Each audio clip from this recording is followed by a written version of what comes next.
Lahat itong sa right side ko, dumaan ito ng Chief of Police, Police Director.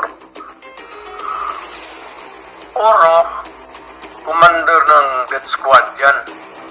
Yung isang senador, yan nakaupo dyan, si Senator De La Rosa. Death squad rin yan. Maliwanag po mga kaibigan, diretsahan, nilaglag ni Digong itong si Senador Bato de la Rosa na membro ng Davao Death Squad. Itinuro, inginuso, nilaglag. Malinaw po mga kaibigan. Ayun o. Nagdadasal kasi sa kasalanan niya siguro. O karabang, ilan ba pinatay mo? Dumaan yan. Ito, De La Rosa.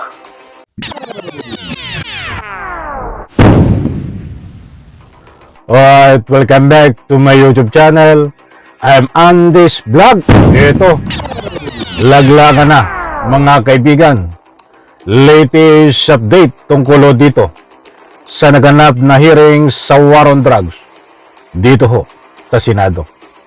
Nilaglag na ho ni dating Presidente Digong itong si Senador Bato sapagkat diretsang itinuro ng membro ng Davao Death Squad itong si Senador Bato according dito ho sa dating Presidente Digong. Pag sinabing membro ka ho ng Davao Death Squad, ikaw ay inuutusan at susunod ka sa mga utos na illegal ni dating Presidente Digong na pumaslang kahit sino. Inosente at marami pang iba na pinapaslang ho ng Davao Death Squad. Yan ho ay sa katauhan ni Senador Bato na tinuro, inuulit ko, ng dating Presidente Digong. Nako ho. Mga kaibigan, bibigyan ko po kayo ng latest update tungkol dito sa naganap na hearing sa Senado. Matinding aksyon, matinding laglagan, matinding turuan. Kaya tinanyayan ko po kayo kapag may pagkakataon kung pwede lang, patapusin, panoorin ang vlog na ito. Napakarami niyong matutuklasan sa tunay na pagkatao ni Bato sapagkat nilaglag siya ng dating Presidente Digong na kanyang amo.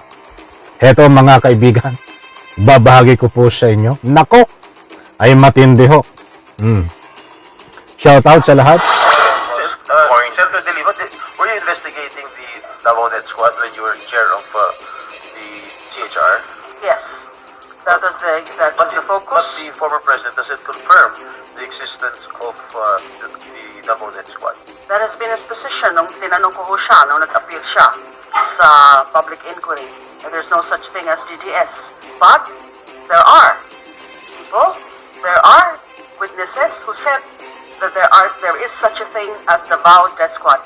It may not be the correct term, or it may not really be. Iyan no, si Senador De Lima. Nakita ho diyan ang dalawa halos sa magkasigbayo sa upuan. Ang dating Presidente Digong at si dating Senador De Lima. Na dito ho ay pagkatapos ng isiwalat at patunayan ni De Lima na mayroon Davao Death Squad na siya ang nag-imbestiga, ay dito ho sa bandang gitna ng video na ito ay tahasang biglang aaminin ni dating Presidente Digong na maraming tinuro ho na membro ng Davao Death Squad na matataas na opisyal at isa sa mga tinuro ho diyan ay si Senador Bato. Membro ng Davao Death Squad, kinumpirma.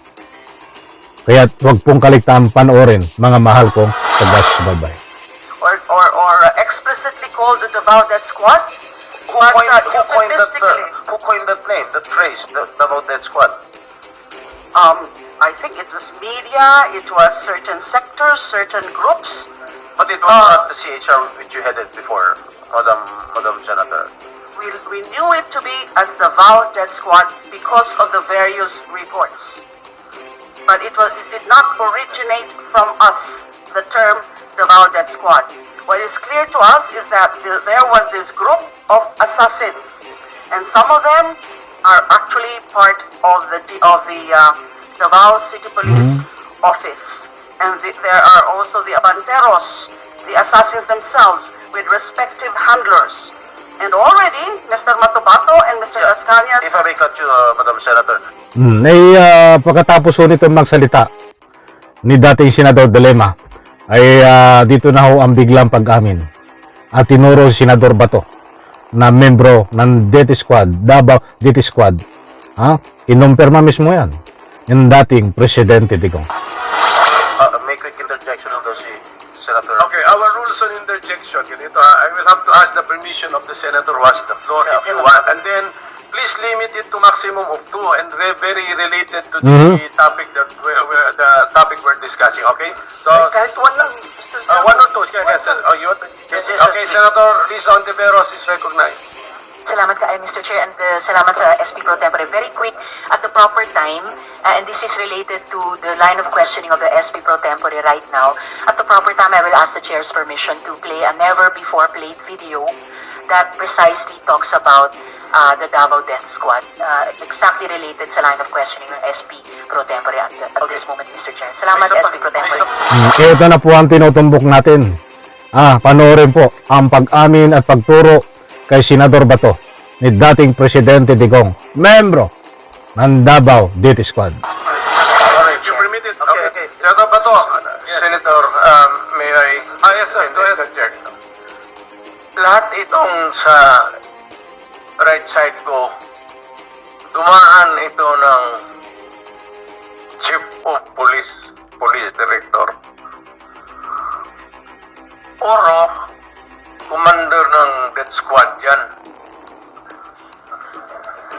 I thought there was no existence. Trabaho ng police yan.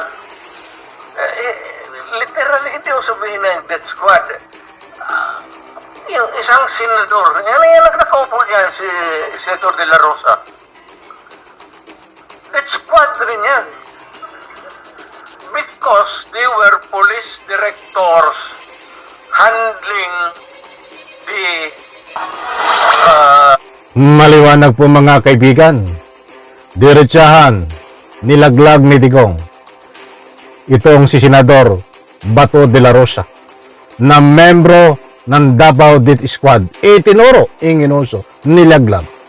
Malinaw po mga kaibigan. Eto pa. Kahindik-hindik ang susunod ho na mga isisiwalat, aaminin ni dating Presidente Digong. controlling crimes in the city. So pag sinabi mong death squad, it's a very loose term na ginagamit mo lang parang ganon easily. Lahat yan sila, ikaw ito, si Danaw, ayan o. Nagdadasal kasi sa kasalanan niya siguro. O kano bang, ilan ba pinatay mo? Dumaan yan. Ito, De La Rosa. Tanungin ko sila ngayon. Tanungin ninyo. Openly, lahat yan dumaan pagka-police chief.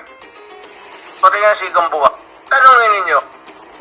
Danaw, kung may utos ba ako na patayin ninyo yung tao na katali, yung paa, pati kamay sa likod, or assassinate them. Ang sinabi ko, ganito, prangkahan tayo, encourage the criminals. Yan po mga kaibigan, ang naganap na matitinding aksyon pag-amin diyan sa Senado. Ilang oras lang po ang nakakaraan ay yan ho ang kaganapan, mga mahal kong taga-subaybay. Maliwanag naman ho na nilaglag, itinuro si Bato ng kanyang amo na si dating Presidente Digong na membro ng Davao DT Squad. Ay matindi ho. Kapag membro ka ng Davao DT Squad, ikaw ang nag-uutos o pumapas lang, kumikitil ng buhay, nag-assassinate, inosente, o ano mang gusto mong paslangin ng illegal ho. Yan po ang ika nga po'y pinatunayan, tinuro ng membro ng Davao City Squad, itong Senador Bato. Nako ho. Mga kaibigan, any reaction? Naniniwala po ba kayo na itong si Senador Bato ay membro ng Davao City Squad? O any reaction dito po sa ating tinatalakay? Bukas po ang comment section, inanyayahan ko po kayong magbigay ng anumang public opinion. Bibigyan ko po kayo ng iba pang complete details dito. Napakarami po nga na-discover diyan po sa Senate hearing. At ito nga si Senador Bato ay sige ang pagtanggol sa kanyang sarili. Minsan nagkakaroon po ng kaguluhan. Magulo, nanggugulo siya mga kaibigan. So ako po ibibigay ang complete details niyan. Dito po muna tayo sa ika nga po pag-amin at paglaglag ni dating Presidente Digong kay Senador Bato. Maliwanag po mga kaibigan, hindi po tayo nagpapakalat ng anumang fake news. According po dito, sa pinarinig ko po yung audio clips, yan po ang nakaraang Senate hearing. Kanina lang ho yan. Diyan po sa Senado na umattend ho. Itong dating Presidente Digong, Laila de Lima, Senador Bato, Bongo, at iba pong resource person, at napakarami pong kaganapan na naganap. Lahat po yan ay ibibigay ko po sa inyo sa susunod na vlog. But ito ang binigyan po natin ng highlight, kumpirmado, si Senador Bato ay membro ng Davao City Squad na yun ay kinumpirma ni dating Presidente Digong. Nilaglag na ang kanyang mga bata. Maraming salamat po at pagpalain po tayo lahat.